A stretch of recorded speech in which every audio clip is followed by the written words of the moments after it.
Hello दोस्तों, कैसे हैं आप सभी लोग। आई होप आप सभी लोग ठीक होंगे। दोस्तों, जैसा कि हमने अपनी लास्ट वीडियो में आपको फ्लेमिंगो बुक के चैप्टर नंबर 2 लॉस्ट स्प्रिंग के बारे में बताया था, और दोस्तों आज की इस वीडियो में मैं आपको फ्लेमिंगो बुक के चैप्टर नंबर 3 डीप वाटर के बारे में बताने जा रहा हूँ। तो दोस्तों, वीडियो को स्टार्ट करने से पहले यदि आप मेरे चैनल पर नए हैं तो चैनल को सब्सक्राइब करें और आने वाली नोटिफिकेशन सबसे पहले पाने के लिए नोटिफिकेशन बेल को प्रेस करना ना भूलें। तो दोस्तों, आइए चैप्टर को स्टार्ट करते हैं।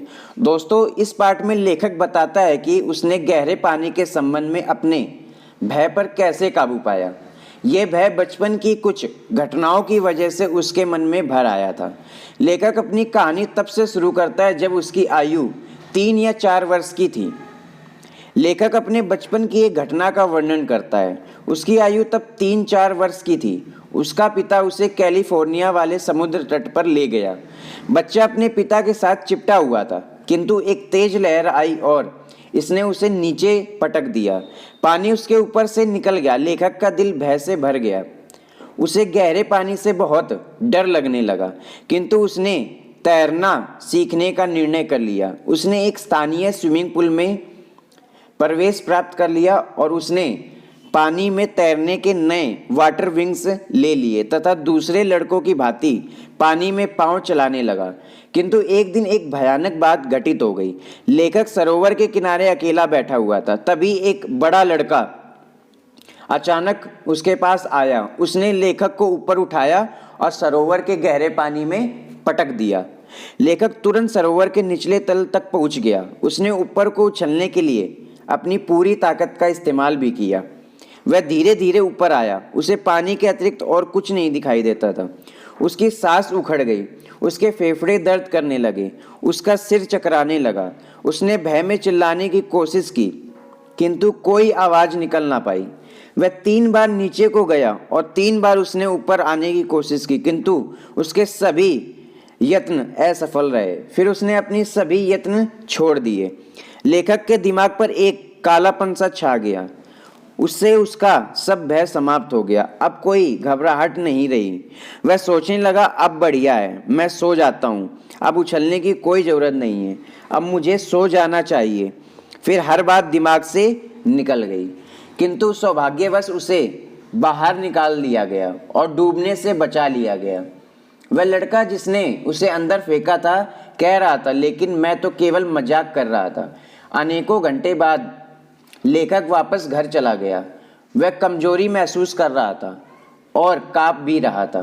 उस रात वह कुछ भी खा ना पाया। अनेक दिनों तक एक भयानक भय उसके दिल में छाया रहा। वह उस सरोवर को दोबारा वापस कभी ना गया। उस सरोवर में वह दोबारा वापस कभी ना गया। और लेखक ने अपने देश के कुछ प्रसिद्ध जल स्थलों का भ्रमण भी किया, किंतु जब कभी वह पानी के अंदर अपना पांव डालता या डालना चाहता, उसका पुराना भय उसे वापस आ घेरता। इससे उसका नौकायान करने और मछली पकड़ने का सब आनंद जाता रहा। इसलिए लेखक ने एक बार फिर से तैरना सीखने का निश्चय कर लिया। लेखक ने एक बहुत कुशल और अनुभवी प्रशिक्षक को रख लिया। इस प्रशिक्षक ने लेखक के साथ खूब मेहनत की और लेखक ने भी बहुत कठिन परिश्रम किया। धीरे धीरे उसका कुछ पुराना भय जाता रहा। अंत में अनेकों महीने के कठिन अभ्यास के बाद प्रशिक्षक ने लेखक से कहा, अब तुम तैर सकते हो। छलांग लगाओ और सरोवर की पूरी लंबाई को तैर कर पूरा करो। लेखक ऐसा करने में असमर्थ हो गया। प्रशिक्षक का काम अब पूरा हो चुका था। अब लेखक कुछ नदियों और झीलों में अकेले तैरने की कोशिश करता था। कई बार पुराने भय की छोटी छोटी यादें उसके मन में वापस आ जाती थी, परंतु वह तुरंत उन्हें अपने मन से बाहर निकाल देता।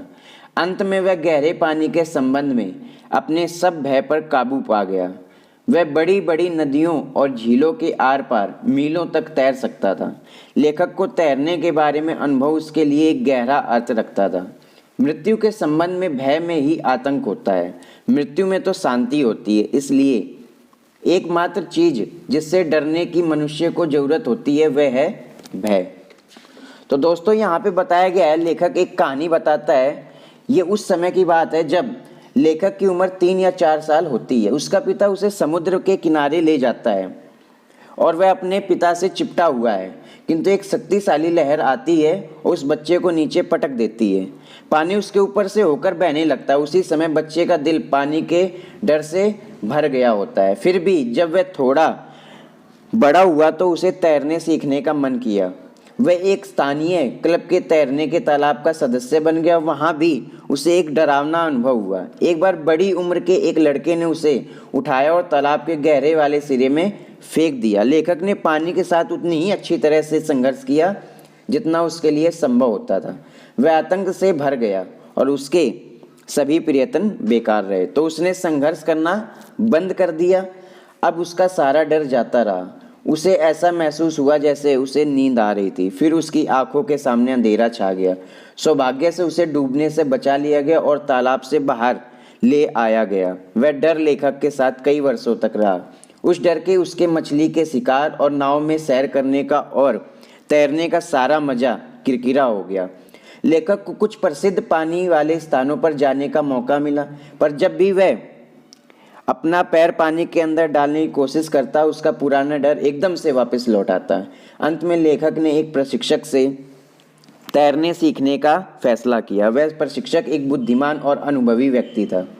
उसने लेखक का एक कुशल और आत्मविश्वास से भरपूर तैराक बना दिया और बड़ी बड़ी नदियों, झीलों और कई कई मीलों तक अब लेखक तैर सकता था। उसका सारा पुराना डर निकल गया था, किंतु लेखक के इस अनुभव ने उसके सामने एक महान सच्चाई को उजागर कर दिया। भय केवल मृत्यु से डरने में ही होता है, मृत्यु में शांति होती है। इसलिए हमें केवल यही करना होगा कि हम डर पर ही काबू पा लें। तो दोस्तों, ये है चैप्टर। आई होप आपको ये चैप्टर समझ आया होगा।